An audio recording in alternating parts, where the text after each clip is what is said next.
We now come to the backbench business motion on the 25th anniversary of the Kurdish genocide. Naheem Zahawi to move. Thank you very much, Mr Deputy Speaker. I stand, as you noticed, Mr Deputy Speaker, not from my usual place in this House. I chose to sit next to the member for Harlow purposely today because I think in this Parliament no one has done more for the cause of the Kurdish people and the recognition of the genocide than the member of Harlow. Indeed, he chairs the Genocide Task Force in this House. Mr Deputy Speaker, as the horrors of the Holocaust pass beyond living memory, there is a danger that we drop our guard, that we believe such terrible events are safely sealed in the history books, that they could never happen again. But the truth is, they've already happened again. Genocide did not end with the fall of the Third Reich in 1945.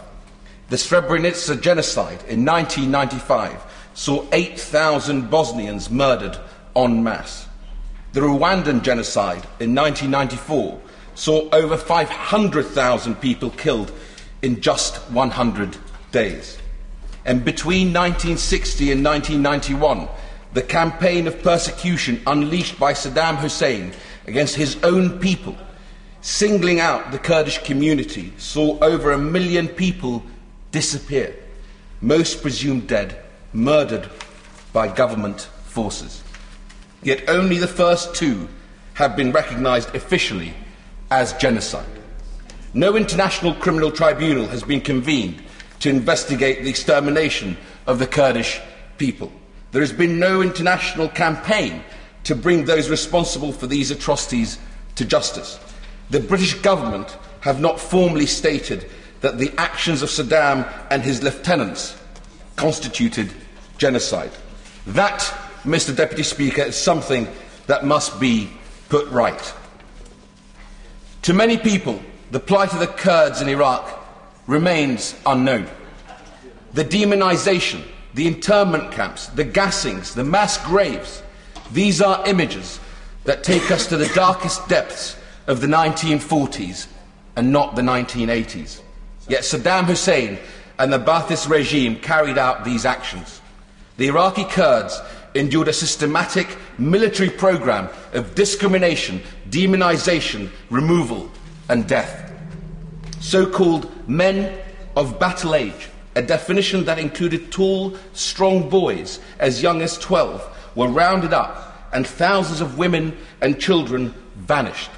Strong evidence shows many were taken to internment camps where they were executed or died from malnutrition and torture. When coalition forces entered Iraq looking for the weapons of mass destruction, they instead found mass graves and the thousands of bodies that they were concealing. Men, women and children, all killed for nothing other than their ethnicity, their bodies hidden from the eyes of the world. This year is the 25th anniversary of the final act in this persecution. The Anfal campaign, literally translated, it means the spoils of war. This last and best known phase took place in 1988 when over 182,000 Kurds are believed to have died. 182,000 people, Mr Deputy Speaker. 182,000 men, women and children systematically wiped out. All in all, over 2,000 Kurdish villages and towns were destroyed, including the town of Qaladiza, which along with its 70,000 inhabitants was literally wiped off the map. Let me put this in context for you, sir. This is enough people to fill Wembley Stadium twice over. Or when compared to the horrors of September 11th, the attacks against the USA, it is 60 times the 3,000 innocents killed on that terrible, terrible day. Yet even that was not the worst of it. On March the 16th, 1988, Iraqi planes bombed the town of Halabja with mustard gas and some suspect other nerve agents such as sarin and VX. 5,000 civilians died in incredible agony that day, and estimates suggest a further 7,000 were injured or suffered long-term illness. For years afterwards, Many babies were born with deformities. And even today, if you visit Halabja, as I have done, you will see mass grave sites and the basements of bombed-out buildings remain contaminated. For me, the events hold a personal significance, Mr. Deputy Speaker. I am proud to be the first British MP of Kurdish descent, and it was the persecution of the Kurdish people that brought my family to the safe haven of Great Britain. As an 8-year-old boy, I remember standing with my mother at Baghdad International Airport, watching my father attempt to flee that country, boarding a plane for the safe haven of Britain. The night before, he'd been tipped off that the regime was planning on coming for him. As the plane taxis towards the runway, we watched in horror as an army vehicle stopped the plane and the soldiers boarded it. It was only later that we discovered that they had taken the man sitting right next to him. That, Mr. Deputy Speaker, was the life of a Kurdish family in Iraq, waiting for the knock on the door in the middle of the night, knowing that they could be coming for you, living in fear. In 1988, as news of Halabja reached the Kurdish community overseas, we all waited for the media to take notice. In a box in my attic, I have some of the first photographs to get out of that region. They are, as you can imagine, Mr. Deputy Speaker, horrifying. Yet Saddam's spin machine had gone into overdrive. No gas had been used, they said, and the first Western journalists didn't visit the area until over a week later. What confronted them was truly terrible. Writing in The Guardian, David Hurst described the scene. This is what he said. The skin of the bodies is strangely discoloured, with their eyes open and staring, where they have not disappeared into their sockets, a greyish slime oozing from their mouths and their fingers still grotesquely twisted. Death seemingly caught them almost unawares in the midst of their household chores. They had just the strength, some of them, to make it to the doorways of their homes, only to collapse there or a few feet beyond. Here a mother seems to have clasped her children in a last embrace. There an old man shields an infant from he cannot have known what. Even after that, there was still scepticism from many. Yet this was just the culmination of a decade-long campaign against the Kurdish people, the final stage of the regime's attempts to wipe out the Kurdish people in Iraq. Saddam had unleashed all the resources of a modern, industrialized state on the Kurdish population of his own country. His forces used chemical weapons, concentration camps, and aerial bombardment, all methods that were last seen during the Second World War. If it was not genocide, Mr. Deputy Speaker, then what, one has to ask, what would it be? Mr. Deputy Speaker, the crime of genocide was brought into law to prosecute those put on trial at Nuremberg. The word comes from the Greek for race and the Latin for killing. The literal meaning is clear, but legally it requires the aggressor to have pre-planned the destruction of a national group. In their investigation, Human Rights Watch are clear that this was the case, and they stated this: this crime far transcended legitimate counterinsurgency and includes the murder and disappearance of tens of thousands of non-combatants due to their ethnic national identity. The fact that some of these atrocities took place during the Iran-Iraq war or during a time of uprising have led some to argue that they were war crimes or crimes against humanity. But, Mr. Deputy Speaker, I disagree. There is no doubt there were atrocities committed in conflict. But what occurred in Kurdistan, the mass killings of civilians, women and children, was not a conflict. One side could not and did not fight back. Nor was it random violence. It was the planned destruction of the Kurdish population. Prior to asking for this debate, I launched an e-petition calling for the government to recognise formally the genocide against the people of Iraqi Kurdistan. As of this morning, it had nearly 28,000 signatures, and at 10,000 signatures, it received a response from the government.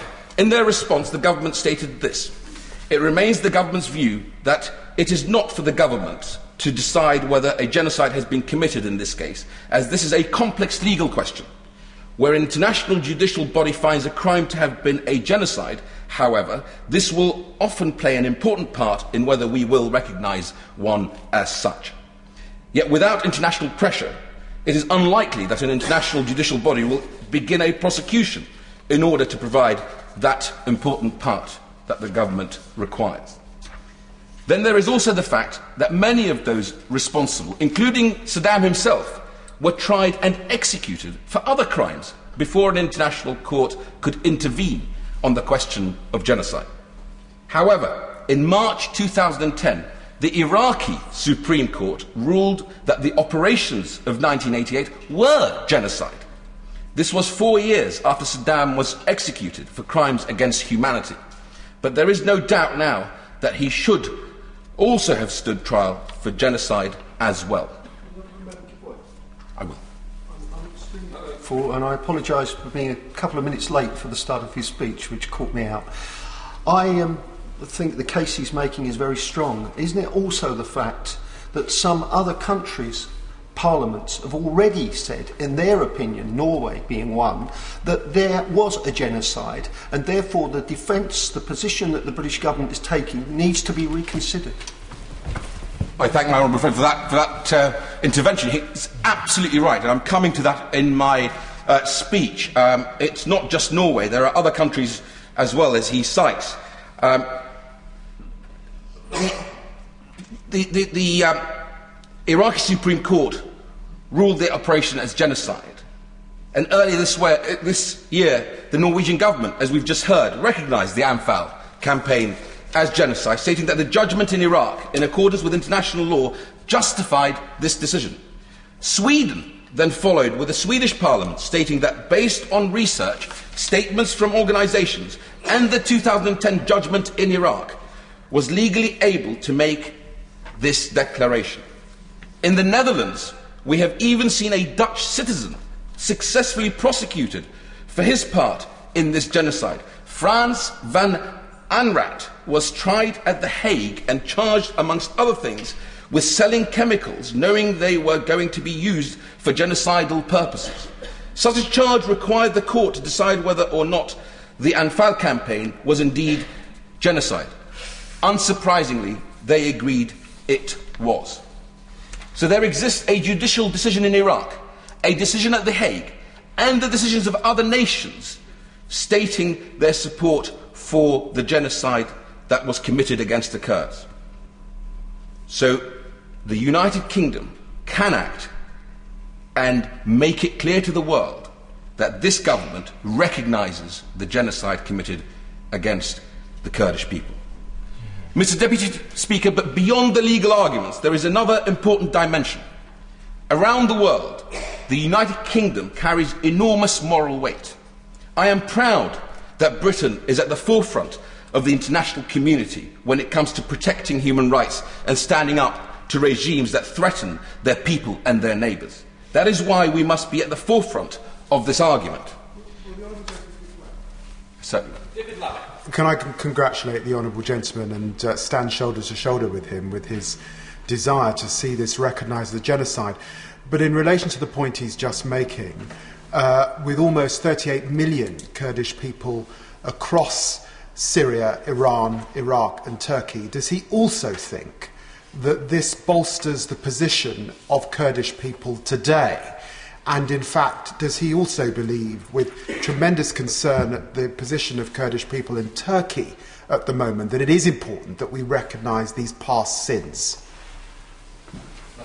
I thank the honourable gentleman for his intervention. I think he's quite right. I don't think the Kurdish people can get closure on the dreadful, horrific crimes that were committed against them in Iraq. And this will go one step if this Parliament today recognises what took place as genocide and will send a clear message to all those countries who may at some point be tempted to attack their own people for their ethnicity, to certainly think twice about that. So I thank him for being here and supporting this motion.